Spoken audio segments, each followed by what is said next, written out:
Bonjour, bienvenue dans Au cœur des hommes. Salut Pierre, salut Arnaud. Coucou. Salut. Tu dis sur Fun Radio quoi. Eh ben, j'ai été élevé à ça, excuse-moi. C'est comme ça que je me suis forgé une solide réputation sexuelle aussi. Tout à fait. Bonjour tout le monde. Bonjour tout le monde. Donc bienvenue dans Au cœur des hommes, un podcast qui s'intéresse aux relations et à travers le regard des hommes. Donc à chaque épisode, nous avons un invité, un sujet, on discute et on va au fond des choses, on va au cœur des hommes. C'est un podcast qui est touchant. Ça, j'ai bien rendu, hein. On va au cœur des hommes. Au c'est fond beau, des hein. choses, pas mal. Ouais. Au fond des choses aussi. On parle à tout le monde. C'est vrai. Ça commence très fort. Celui-là, il va être compliqué. Il va être bon. Et donc, merci à vous d'être toujours là après les premiers épisodes que vous avez découverts. C'est génial. Nous, on est très contents de continuer ce podcast. Et aujourd'hui, nous recevons Vincent. Salut Vincent. Bonjour à tous, salut à tout le monde. Et on va parler ensemble. Arnaud, je te laisse décliner le sujet que j'ai pas noté sur ma feuille. C'est aussi ça d'être au cœur des hommes. En même temps, ça ne te surprend pas parce que tu te connais toi-même. Et c'est le sujet du jour, se connaître soi-même. Se connaître soi-même. Tu vas nous parler de se connaître soi-même. Absolument, un grand génial. sujet. Et donc, on va l'aborder évidemment sous le prisme de se connaître soi-même dans la relation et dans la vie. Arnaud, tu as une première question ? Tout à fait. Je voulais savoir justement, depuis quand tu te connais vraiment ? C'est une grande question, ça. En tout cas, merci de me la poser, Arnaud. Grande question. Je pense que se connaître soi-même, c'est pour moi, en tout cas, la définition de ce qu'on pourrait appeler la sagesse. Finalement, de découvrir qui on est, d'être conscient de ce qu'on ressent et qu'est-ce que ça veut dire par rapport à nos perceptions et par rapport à notre environnement. Moi, j'ai rien compris de ce que tu as dit. Non, mais alors, moi, c'est une question Alors, peut-être un peu attends. brute. Moi, j'ai peut-être une question un peu brute, mais on parle de cul ou on parle juste de se connaître psychologiquement ? Se connaître les deux. psychologiquement et émotionnellement. Je pense que D'accord. les deux fonctionnent ensemble. Psychologiquement, émotionnellement, ça Ouais. fonctionne avec le cul ou juste psychologiquement Tu peux choisir après, tu choisis comme tu es. Les monomaniaques du sujet. Non, mais à un moment, il faut qu'on en parle. Non. Tu te connais toi-même, toi, donc ? Alors, je me connais moi-même, ça veut rien dire du tout, mais je pense que effectivement, c'était la définition de ce que pour moi, ce qu'est la sagesse. En tout cas, se connaître soi-même, pour moi, j'essaye de m'observer toujours par rapport à mes perceptions à l'extérieur. Comment je D'accord. me sens quand j'ai vécu une situation, une relation Comment tu fais peut-être compliquée. Comment tu fais ? Puisque tu dis tu essayes de t'observer, quelle est ta méthode ? Comment tu fais pour te dire, tiens, dans cette situation, je vais m'observer pour voir comment ça se passe ? En fait, je me dis pas ça. J'essaie d'être conscient de ce que je ressens en direct. Si je discute avec quelqu'un et que je ressens que cette personne a dit quelque chose qui m'aurait piqué, par exemple, où je me serais senti frustré ou en colère, c'est par ça que j'entends observer. Si je ressens de la colère chez moi, qu'est-ce que cette colère, elle signifie ? À quel moment elle est apparue ? Mais ça, tu arrives à le faire en direct ? J'arrive à le faire en direct. Ouais. Mais comment tu as fait pour arriver ? Parce que là, tu arrives à le faire en direct aujourd'hui, mais j'imagine qu'il y a avant de te connaître toi-même, et il y a une période où tu n'arrivais pas à faire ça.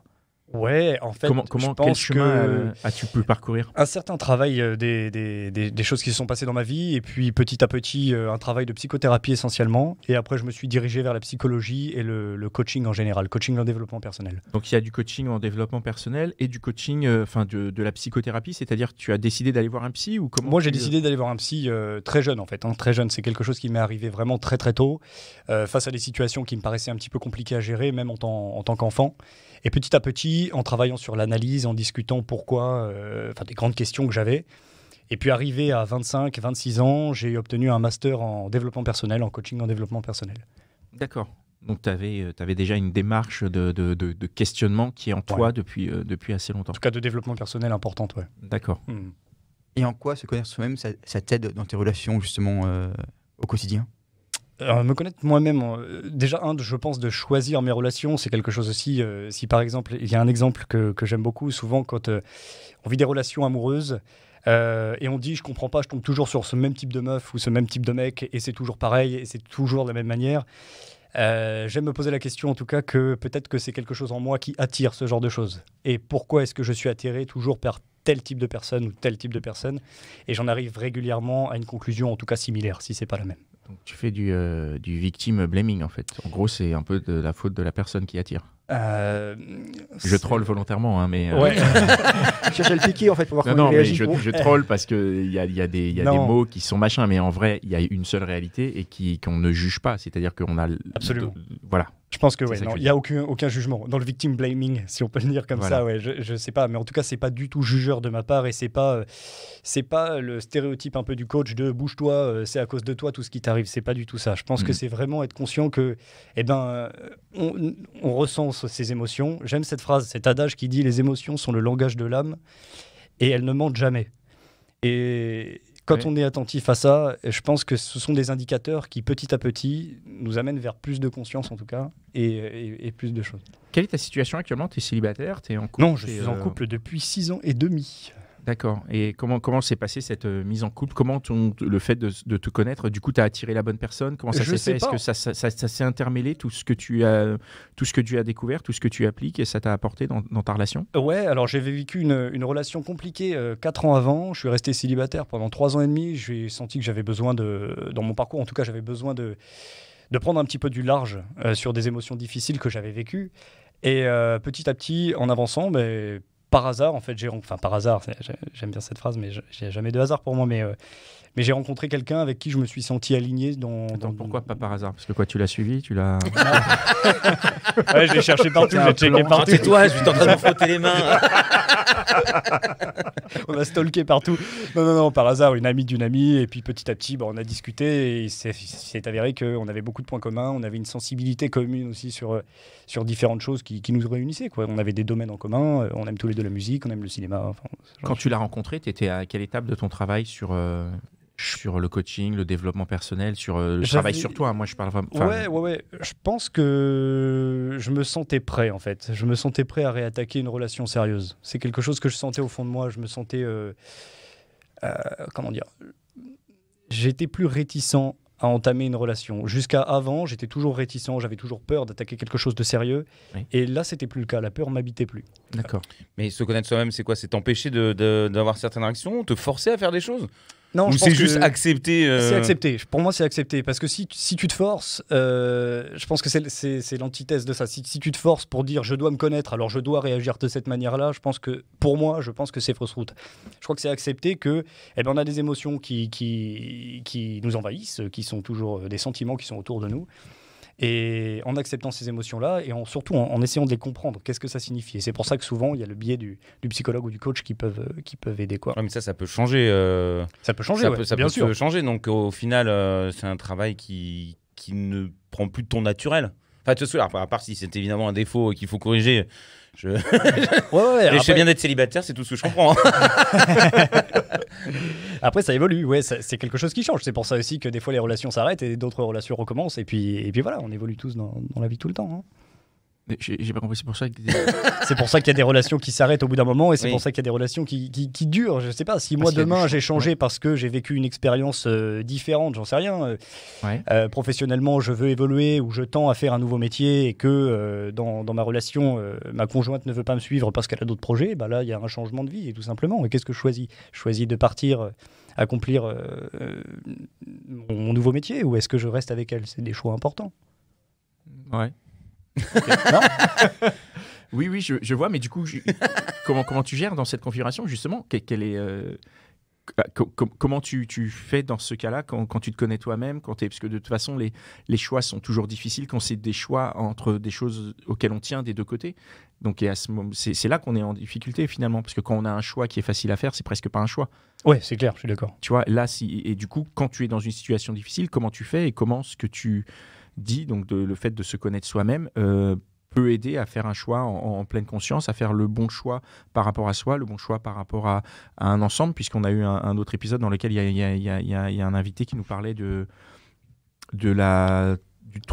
unité, en fait, du fait qu'il y a le soi, l'autre, et il y a le nous. Donc comment tu arrives à mélanger un peu tout ça tout en te connaissant toi-même, quoi. Pour moi, éventuellement la communication, essentiellement la communication. Si je sens que ne pas prendre cette opportunité professionnelle, pour reprendre l'exemple que j'étais en train de citer juste avant, Ouais.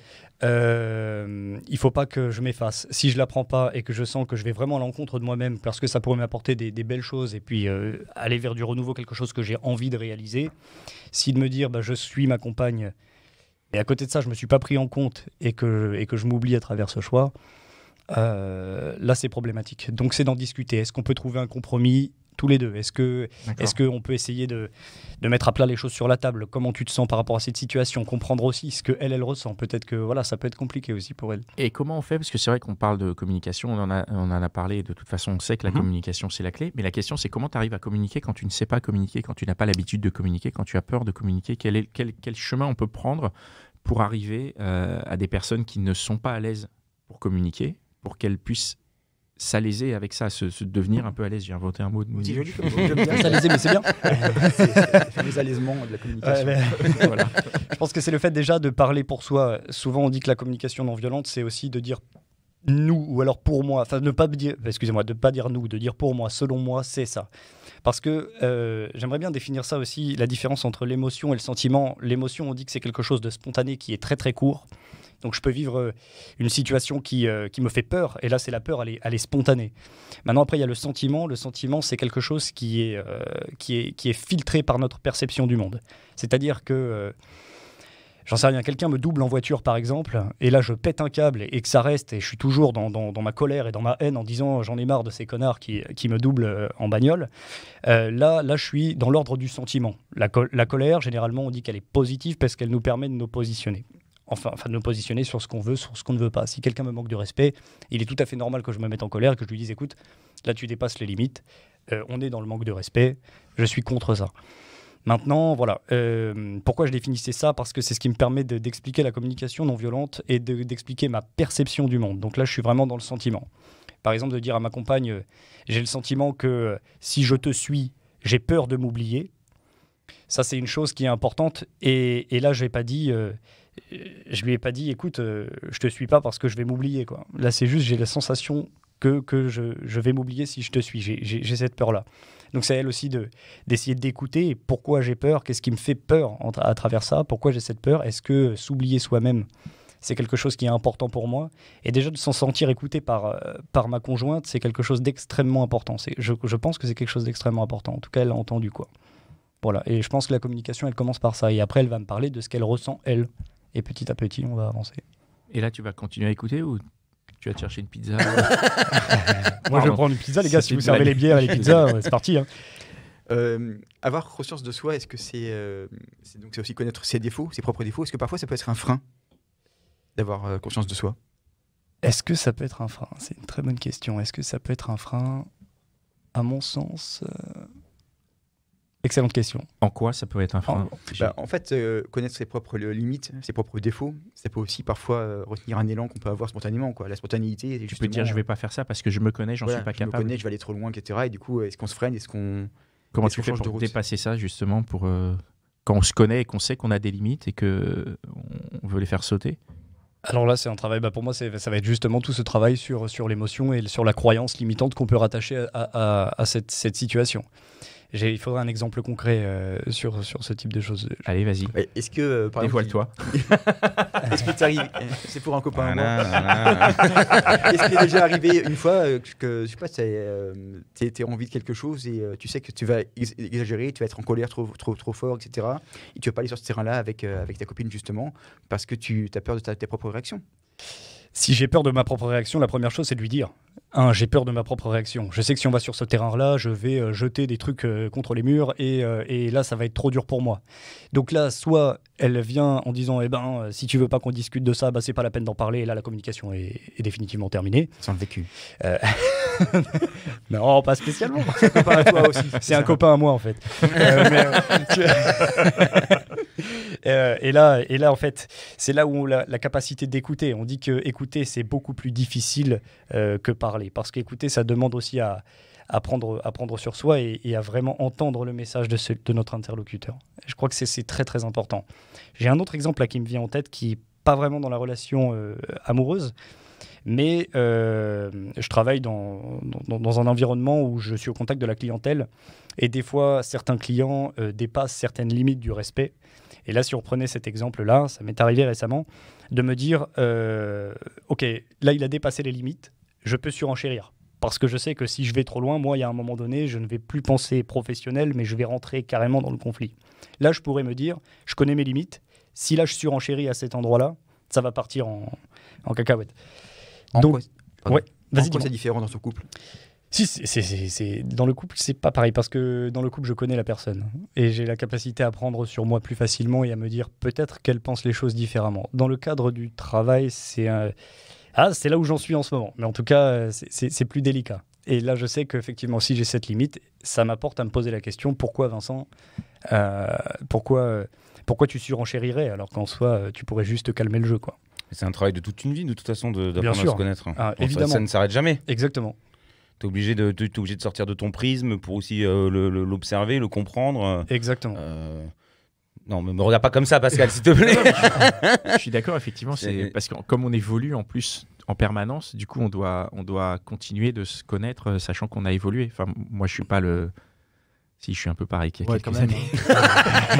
Non, mais je vais prendre un exemple. Si tu as un choc dans ta vie, qu'il se passe un événement important, Oui. ton mental et ton corps se séparent un petit peu et du coup, après, tu es obligé de réapprendre l'ensemble et tu Ouais. changes parce que tu ne vois plus du tout le monde de la même façon. Si Ouais. tu veux, tu as aussi le côté animal qui reprend sur le côté intellectuel, intelligent que l'humain peut avoir. Exact. Du coup, tu as des changements et tu dois réapprendre. Donc, c'est quand même très compliqué de se connaître. On ne peut C'est pas dire je compliqué. me connais. Mais non, bien sûr, c'est impossible. C'est pour ça que tout à l'heure, je disais, pour moi, c'est la définition de la sagesse. Et qui je suis pour dire que j'aurais quelconque sagesse, je suis personne, absolument personne. Le seul truc, c'est qu'effectivement, pour moi, j'allais dire le combat, mais c'est pas un combat, c'est la démarche d'une vie entière, en fait, ça.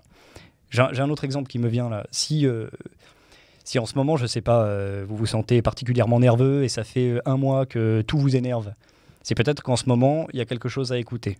Ça, c'est un premier indice, par exemple. Si vous vous sentez heureux en ce moment et que tout va bien dans votre monde et ça fait 2 semaines ou 3 semaines que tout va trop bien et que c'est génial, eh ben, c'est que c'est plutôt positif. Et je crois que ça, c'est des choses à écouter. Est-ce que vous êtes plutôt énervé en ce moment? Est-ce que vous êtes plutôt calme? Est-ce que vous êtes plutôt joyeux? Je sais pas.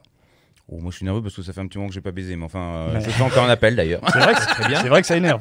Belle transition. Est-ce que ça aide de se connaître soi-même dans le cadre des relations de cul un peu? C'est pour bon, pas pour pécho parce que toi t'es pas forcément concerné, hein. Enfin, peut-être on le dira pas au micro. Mais non, je déconne. Je pense que c'est ça Je aussi qui déconne. vous donne confiance en vous. Je crois que c'est s'il y a des choses que vous aimez sexuellement parlant ou des choses que vous n'aimez pas, il faut être capable aussi de les dire. Et s'il y a des choses que vous n'aimez pas particulièrement, il faut le dire. C'est ça, j'aime pas ça, j'ai pas envie de faire ça, même si c'est le coup d'un soir. Je pense que c'est important. Vous n'allez pas vous forcer à faire quelque chose que vous n'aimez pas. Donc oui, Et si on se connaît bien et qu'on aime bien Tout. coucher à droite à gauche, on. bah, où est le problème? Ah bon, bah, ça va. Non, mais j'essaie de me rassurer. Là. Non, mais c'est surtout ça, c'est surtout. Ah, moi, je suis ici pour faire une psychothérapie. Hein. J'ai choisi de travailler sur ce podcast pour une raison. Hein. Donc voilà. T'inquiète pas, Popol, on va pouvoir s'amuser. Je te connais bien. Chut, calme-toi. Pardon, excusez-moi. Non, mais c'est une discussion en tout cas qui est très sérieuse dans le sens où c'est se connaître aussi, c'est ses peurs, ses faiblesses. Parce que mais d'ailleurs, quand on remarque ses faiblesses, parce que des fois on les connaît pas, Mhm. je veux dire, ça peut être quelque chose de très profond qu'on n'a pas accepté de voir. Mhm. Comment on réagit dans ces moments-là? Enfin, comment tu peux gérer ça quand tu vois ces faiblesses-là? Bah, il y a différentes faiblesses, tu as différentes façons de l'interpréter. Déjà, je pense que la première chose, c'est de surtout pas la juger. C'est ce que tu disais tout à l'heure, entre l'accepter. Si tu as ce que tu considères une faiblesse, alors, j'ai pas d'exemple direct, mais je sais que par exemple, un garçon qui peut être très sensible, ça peut être considéré comme une faiblesse. Moi, pour moi, à mon sens, ça, c'est une extrême force. De la capacité d'écouter sa sensibilité, vraiment de se dire, eh ben, je suis sensible, toutes les situations sont très intenses pour moi, et je crois que c'est une très belle chose. Mais ça pourrait être considéré comme une faiblesse. Déjà, la première chose, c'est surtout pas la juger et de la considérer. Ok, là, je suis comme ça. Et ben, comment je peux faire avec ça? Comment est-ce que je vais de l'avant avec ça? Et excuse-moi, je te coupe. Du coup, à force d'apprendre à se connaître soi-même, est-ce qu'on n'a pas une forme de manipulation envers les autres en voulant les connaître trop? Et du coup, en cherchant bien, on peut les manipuler. Tu vois ce que je veux dire? Ouais. Alors après, la question, c'est est-ce que tu veux sauver tout le monde ou est-ce que tu veux manipuler tout le monde? Si tu es en paix avec toi-même, à l'intérieur de toi, je pense que tu n'as pas ce désir, tu vois. Globalement, Oui, si bien sûr. tu te connais parce que tu as vécu des difficultés, et c'est le cas de beaucoup de personnes, on se décide de, bah tiens, lui, je sais ce qu'il a vécu, alors qu'en fait, ça veut rien dire du tout, puisqu'on est tous différents et on n'est personne pour dire je sais ce qu'il a vécu, mais quand bien même, il y a des gens qui veulent sauver tout le monde. Vous pouvez pas sauver tout le monde. Enfin, pour moi, on peut pas sauver tout le monde, c'est impossible. Si par exemple je me donne trop dans une relation et je vois que je me donne beaucoup trop, faut que je sois attentif à ça. Est-ce que je me sens bien à chaque fois donné et je vois que la personne ne répond pas ou alors ou elle m'ignore ou qu'importe et que je vois que le fait qu'elle m'ignore ça me fait du mal, bah peut-être que j'investis trop de mon énergie dans cette relation. Comment tu fais? Parce que je trouve ton discours vraiment très intéressant. Mhm. mais j'arrive pas à capter, moi, le moment où tu peux allumer la machine quand tu es loin de ce discours. C'est-à-dire que moi, ton discours, je l'entends, je le comprends, mais il y a des personnes qui sont très très loin. Et tu vois, tu dis, on peut pas sauver tout le monde, mais rien que ça, il y a des personnes qui ne l'entendent même pas et qui vont rester dans cette position. Et comment tu fais pour amorcer l'étincelle de pouvoir se dire, cette routine dans laquelle tu es, qui à certaines personnes te crée des problèmes, te rend pas heureux ou heureuse, ou t'apporte des choses dont tu as à peine conscience, parce que c'est ton corps qui réagit, ou c'est dans la manière dont tu formules ta vision de la vie, où on se rend compte que ça va pas. Comment tu fais pour déclencher l'étincelle, pour que ça amène à ces réflexions et à cette volonté de travail sur soi et de comprendre, quoi. Alors, on peut prendre l'exemple qu'on donnait tout de suite. Si par exemple, sauver, c'est un grand mot. Hein. Je pense qu'il faut prendre un peu de recul avec ces mots. Oui, c'est un grand mot, mais ça représente quand même assez bien les situations. Carrément. Si par exemple, je sais pas, si... Alors, attendez, je cherche un exemple et j'essaie d'être le plus précis possible. Arnaud veut son indépendance en ce moment. Et pour lui rendre service, parce que je sais qu'il n'a pas de voiture, je décide tous les jours d'aller le chercher en voiture. Sauf que lui, il ressent qu'il a ce désir d'indépendance. Et à chaque fois que je viens le chercher, il est de mauvaise humeur, il n'est pas content. Et donc moi, ça m'énerve parce que je fais tout pour que je puisse lui rendre service et pour l'accompagner et pour l'aider. Et je ressens cet énervement, cette frustration intérieure qui vraiment... Je me sens énervé, quoi. Tout le monde m'énerve sur la route. Quand je rentre et que j'ai déposé Arnaud, je suis super en colère. Tout m'énerve, absolument tout m'énerve. Là, ça peut être un premier indice. Ok, tout m'a énervé aujourd'hui. Qu'est-ce qui fait que là, ça fait une semaine, à chaque fois que je dépose Arnaud, tout m'énerve. Pourquoi ça m'énerve comme ça? Et en fait, de ce truc de vouloir sauver quelqu'un, je pense que tant que la personne ne nous l'a pas demandé directement, ça sert à rien. Il faut que la personne vienne vers nous. On peut aider quelqu'un spontanément, ça c'est quelque chose, mais régulièrement, c'est pas possible. Moi, je peux pas prendre les initiatives tout seul de vouloir aider quelqu'un alors que cette personne me l'a pas demandé. Si ça se trouve, elle n'a pas besoin de mon aide. Peut-être l'aide de quelqu'un d'autre, peut-être qu'elle n'a pas besoin d'aide du tout. Est-ce que c'est clair ou pas? Oui, mais lui, à quel moment il peut avoir une réflexion sur lui-même pour se connaître et donc aller mieux dans son indépendance et justement son énervement à ce moment-là? C'est là où ça peut être intéressant, c'est qu'on peut en discuter. Ça se trouve, Arnaud, si ça se trouve, Arnaud est embêté que je vienne le chercher comme si j'étais sa nounou ou sa maman tous les jours, alors qu'en fait, on n'est pas du tout dans une relation de nourrisson ou nourrice. On n'est pas du tout dans une relation telle que celle-ci. Et je pense qu'encore une fois, la façon de désamorcer ça, c'est déjà se dire, ok, pourquoi moi, tout seul, je me sens énervé? Pourquoi je sens Arnaud énervé? Aussi, je le sens dans une position inconfortable. Et moi, ce que je ferais, par exemple, ce serait d'en discuter directement avec lui. Écoute, j'ai eu cette sensation de me dire, quand je viens te chercher, j'ai pas l'impression que tu es content. Et quand je te redépose, je te sens pas reconnaissant, entre guillemets. Ça soulève une question intéressante, c'est que dans ton couple, justement, est-ce que te connaître toi-même, c'est aussi important que connaître l'autre? Ouais, mais on connaîtra jamais personne. Enfin, on la connaîtra pas autant. Il y a une phrase que j'aime aussi particulièrement, c'est on n'est rien sans les autres, et en même temps, personne ne nous connaît mieux que soi-même. C'est-à-dire que dans cette phrase-là, c'est grâce aux autres qu'on apprend aussi sur nous-mêmes. Et en même temps, je suis personne pour dire toi t'es fait pour ça, toi t'es comme ça, toi tu es ce type d'individu. Mais tu peux le constater. Enfin, tu vois bien quelqu'un qui est pas sympa ou quelqu'un qui est radin, qui paye jamais rien, tu peux lui dire bon bah toi t'es radin. Tu constates quoi. Ça sent le vécu là. Oui. C'est dirigé par quelqu'un sur cette table ou... Ah non, pas du tout. Non, c'est l'exemple le plus parlant qui me vient dans la communication, ça c'est j'ai trouvé que aujourd'hui tout de suite à cet instant tu es radin. Et encore que c'est un peu jugeur, mais ça serait vraiment si on va 5 fois au resto et que je paye 5 fois l'addition. Personne t'a demandé de payer, si. Non, mais il y a des configurations où ça se fait. Je repense à d'autres trucs dont on a parlé. D'un copain à toi. Voilà, d'un copain à moi. Mais... non, mais pour de vrai. Pourquoi tu prends l'initiative de payer à chaque fois, admettons? Ah non, moi, c'est pas moi. C'est toi qui es radin. Non, moi, je suis normal. Enfin, je suis ni l'un ni l'autre. Je paye quand je peux, je ne paye pas quand je peux pas. Mais non, c'est l'exemple qui me paraît le plus parlant et le plus flagrant. Parce que autant il y a d'autres choses, l'égoïsme, la méchanceté, tout ça, je pense que c'est plus subtil. Mais par exemple, radin, oui, je sais pas si imagine, voilà, je bosse une semaine avec une personne et tous les jours, on va à la boulangerie et tous les jours, c'est moi qui paye les 2 croissants et les 2 pains au chocolat.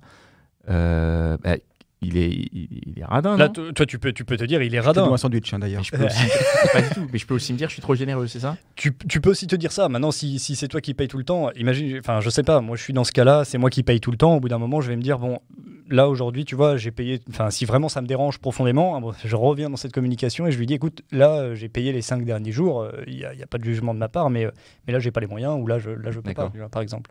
Mais si je me dis, lui, c'est un radin. Effectivement, là je coupe tout pont de communication direct et puis bah, moi, je me suis fait une interprétation de ce qu'il est, quoi. Alors qu'en fait, peut-être que c'est quelqu'un qui a un rapport à l'argent qui est compliqué parce qu'il a une histoire compliquée avec l'argent, mais je suis personne pour savoir ce qu'il a vécu. C'est pour ça que le jugement, il est... On a tous tendance à juger à quelqu'un en face, et je juge aussi, hein, clairement, les gars. Je juge aussi, mais j'essaye de me dire, ok, peut-être que lui, il a un rapport différent à ça. Et voilà, et peut-être qu'un jour la discussion va s'ouvrir et on en discutera. Mais moi j'ai quelques potes radins et Allez, bim. j'aime bien leur dire Bon, les bah, gars, vous êtes des radins, mais non, mais 3 amis en moins. Je fais un tri. non, j'aime bien leur dire, mais je sais que voilà, ça nous est arrivé de discuter sérieusement d'argent, et puis on se rend compte que bah voilà, chacun a son rapport à l'argent. Voilà. Ok, non, se connaître soi-même, moi, c'est un travail qu'on effectue tous, je pense. Après, les outils utilisés, toi, tu utilisais une psychothérapie. Ouais. Jeune, tu as dit. Ouais. Il y a des bouquins aussi, tu as lu des bouquins, J'ai lu des bouquins, mais c'est plus le fait. T'as eu besoin que quelqu'un d'autre puisse te faire ressortir des choses. Ouais, c'est ça. En fait, c'était moi qui étais déjà dans la demande de la communication. Je voulais comprendre des émotions que je ressentais en général, hein, pas forcément sur le couple, hein, de manière complètement générale. Je pensais que je me sentais assez décalé, une grande sensibilité, aussi quelqu'un d'assez impulsif, et de comprendre pourquoi est-ce que je suis si impulsif que ça. Et donc, j'étais déjà dans ces demandes de questions. Et donc, en fait, j'ai creusé via la psychothérapie. Effectivement, on a discuté. Pourquoi cette impulsivité? Quand est-ce qu'elle arrive? À quel moment? Est-ce que dans ta famille, il y a beaucoup de gens impulsifs? Toutes ces questions que peut poser, je pense, un psychologue. Donc, et après, le coaching a aidé. La différence, parce que je mets coaching souvent entre guillemets, parce qu'aujourd'hui, c'est un peu à la mode. Et puis, c'est un mot qui est un peu utilisé fourre-tout. La différence de la psychothérapie et du coaching, c'est que le psychologue, il va travailler sur le passé pour comprendre le présent. Le coach, il part du principe où on n'est pas obligé de connaître le passé pour mettre en action dans le présent. Le coach, il part du fait qu'on discute, il accompagne la personne, son coaché, et on met en place des actions ensemble pour atteindre un objectif. La première chose, c'est de définir l'objectif ensemble. Qu'est-ce que tu veux? Je suis trop impulsif ou je suis trop timide? Je voudrais plus être timide. Ok. Eh ben, on discute. Qu'est-ce que c'est la timidité pour toi? Dans quel moment tu es timide, etc. Et petit à petit, il y a une relation de confiance qui se crée, puis on pose des actions une par une pour arriver à ce que la personne puisse expérimenter d'elle-même, dépasser ce qui la limite, et puis se rendre compte qu'elle est capable en réalité, tout simplement. Mais si elle n'y arrive pas, du coup, ça lui fait mal. Si elle n'y arrive pas, ça lui fait mal. C'est pour ça qu'elle a besoin d'être accompagnée. C'est pour ça qu'elle a besoin de quelqu'un, d'un soutien émotionnel important, absolument. Et une relation de confiance très, très, très importante. Ouais, parce que sinon, c'est un peu destructeur, effectivement. Ouais, Ça peut l'être. C'est clair, ça peut l'être. Mais il faut que ce soit quelqu'un aussi de l'extérieur, parce que c'est là où le truc de sauver, si c'est moi qui dis « Ouais, mais il est timide, je vais l'aider », non, c'est un peu compliqué. Non, bien sûr, il faut que ce soit un professionnel. Bien, allez. Ouais, le mec, il est timide et il est radin. Oui, bon, là, tant pis. Va-t'en. C'est bon. Casse-toi. Du coup, vu que tu te connais bien, est-ce qu'il y a des... Je sais pas si je me connais bien. En tout cas, j'essaye de me connaître, quoi. Alors, est-ce qu'il y a des occasions où il t'arrive de te surprendre, justement, où tes réactions te surprennent toi-même? Dans ton couple? Dans mon couple. Je réfléchis. La bande d'urgence va se lancer. Ouais, les gars, là, je sais que le temps... non... Si t'as pas de réponse, t'as pas de réponse. Hein, c'est Non, pas grave. j'ai pas de... parce que je cherche un exemple précis, mais j'ai pas d'exemple qui, là, d'un coup, me percute, en fait. J'ai pas de... C'est pas grave. Je vais réinverser la question, peut-être aussi, simplement, est-ce que quand on se connaît trop et qu'on a un peu des fonctionnements toujours à l'identique, on tombe pas dans une sorte de routine dans son couple? En fait, je pense qu'il faut pas trop parler, il faut oser aussi vivre, parce qu'on pourrait se dire, je ressens plein de trucs, il faut que je parle, mais ça reste une injonction, c'est quelque chose qu'on se dit à soi-même, il faut, je dois. Donc c'est quelque chose qui est assez... là, on n'est pas dans l'acceptation quand on est dans ces deux formulations. Je crois qu'il faut vivre les choses. Voilà, quand il y a un truc qui va vraiment pas, c'est important d'en parler, de s'écouter. T'as dit il faut. Oui. Ouais, j'ai dit il faut. Bien joué. Très bien. Je l'attendais. Lâcher, accepter de vivre les choses. Bonne remarque. Non mais de vivre les choses et de vivre à deux en fait. Qu'est-ce qui nous fait plaisir et comment on peut développer notre couple, quoi, tout simplement. Mais j'ai pas d'exemple là direct là qui me saute aux yeux là. C'est pas très grave. On va survivre quand même. Ouais, on va survivre. Non, mais tout ce que tu nous avais dit avant, il y a beaucoup de choses qui étaient très, très, très intéressantes et je te remercie d'avoir partagé ça avec nous. Vous avez une dernière question ou... Non. Alors, j'en ai une. Ouais. Est-ce qu'elle te connaît aussi bien que tu te connais? Je crois qu'elle me connaît bien, elle me surprend. Si, j'ai un exemple intéressant là. On est rentré dans une discussion très importante il y a quelques semaines et au moment où elle décide de me parler, je décide d'aller faire la vaisselle, je décide de prendre ma guitare, je joue 3 accords avec ma guitare, puis je décide d'aller me raser. Et là, elle m'a fait cette remarque, elle m'a dit... C'est marrant parce que depuis qu'on a entamé la conversation, tu fais 200 000 trucs en même temps et t'es pas du tout à l'écoute de ce qu'on est en train de se faire. Et là, je me suis dit, ok, qu'est-ce que je suis en train de fuir par cette conversation? Est-ce que quelque chose me fait peur dans cette conversation? Et c'est avéré que je pense que j'étais dans une phase où j'avais pas forcément envie d'entendre ce que je pensais qu'elle allait me dire. Et là, je me suis dit, ok, je suis en train de fuir un truc, j'ai pas envie qu'elle me dise certaines choses. Et j'étais pas à l'écoute à ce moment-là. Puis après, c'est une conversation qu'on a réentamée, elle et moi, plusieurs jours plus tard. J'ai dit, écoute, je suis 100% à l'écoute. C'est important aussi d'être présent dans le moment et d'être à l'écoute et là, de dire, vas-y, balance ce que tu as à me dire, là, je suis prêt. donc voilà. Elle a été capable de te le communiquer. Oui, j'ai la chance d'être avec quelqu'un qui communique plutôt bien, qui des fois me rentre bien dedans, mais ça me fait du bien. Ça me fait du bien. Comme quoi, il faut communiquer. Ouais, il faut communiquer. Ouais, mais comme quoi... de toute façon, il faut communiquer. Mais après, encore une fois, c'est vraiment, il y a des personnes pour qui c'est tellement difficile de communiquer. Il y a des personnes en couple qui, dans cette situation, n'auraient pas eu le courage de dire quelque chose. Et après, l'idée, c'est de trouver aussi les clés. Mais je pense que ce que tu as dit était vraiment intéressant et que à l'écoute, ça peut. Il y a des choses aussi intéressantes. C'est là aussi où le coaching peut rentrer dans quelque chose. Je pense à ça là tout de suite. Mais on parlait des victimes tout à l'heure et on parlait du sauveur. Il y a une théorie qui est faite sur ça qui s'appelle le triangle Karpman. C'est un triangle qui regroupe 3 profils, sauveur, persécuteur et victime. Et en fait, c'est une sorte de jeu psychologique dans lequel il y a ce cercle vicieux qui s'installe des fois chez certaines personnes. Donc il y a des outils pour sortir de ce type de choses. Mais le sauveur, par exemple, celui qui cherche à sauver et qui se rend compte que ça ne fonctionne pas, génère souvent chez lui une frustration ou une colère. Et il va persécuter cette personne après derrière. Et quand cette personne, qu'il aura bien persécutée et que la personne aura peut-être répondu, la personne va se sentir mal et elle va devenir victime. Ouais, mais tu comprends, tu m'as dit ça, alors je me sens mal. Et puis après, la relation, elle repart sur quelque chose de plus ou moins normal. Et après, on revient dans ce truc de je vais sauver cette personne, je vais l'aider. Elle refuse, je m'énerve, je la persécute. Elle me remet gentiment en place, je deviens une victime. Et ça tourne en boucle, ça tourne en boucle, ça tourne en boucle. D'accord. L'enfer. C'est aussi conscient. L'enfer, ouais, carrément. C'est aussi conscient. Pour moi, ça fait aussi partie de ça. C'est là aussi où on évolue en discutant avec d'autres personnes et peut-être en appelant un coach ou faire une psychothérapie. C'est aussi ce genre de petits outils qui ne sont pas des vérités en soi, mais qui sont intéressantes de connaître quand on est bloqué dans un schéma comme celui-ci, par exemple. Top. Très bien. Eh bien, merci beaucoup. Merci à vous, les gars. Pour être venu répondre à nos questions. Merci, les gars, pour cet épisode. Merci. Merci à vous qui nous écoutez. N'hésitez pas à nous rejoindre sur nos réseaux sociaux divers et variés, dont les liens sont en description. C'est Au Cœur des Hommes podcast sur Instagram, c'est ça? Et sur Facebook aussi, je crois. Enfin... il y a des moteurs de recherche, quoi. Ça va aller mieux, Pascal, t'inquiète pas. Non, mais comme on enregistre et que tout n'est pas encore mis en place, j'ai pas encore les automatismes. Je ne sais pas où tout se trouve. Mais au moment où ce sera diffusé, ce sera tellement en place, tellement carré, tellement parfait. Là, c'est carré. Hein. Ouais. Et puis, si vous voulez venir participer, parler un peu de vous, de vos histoires de couple, de vos histoires de relations, et ben le micro est ouvert. Voilà. À bientôt. Merci. Bye. Ciao. À bientôt.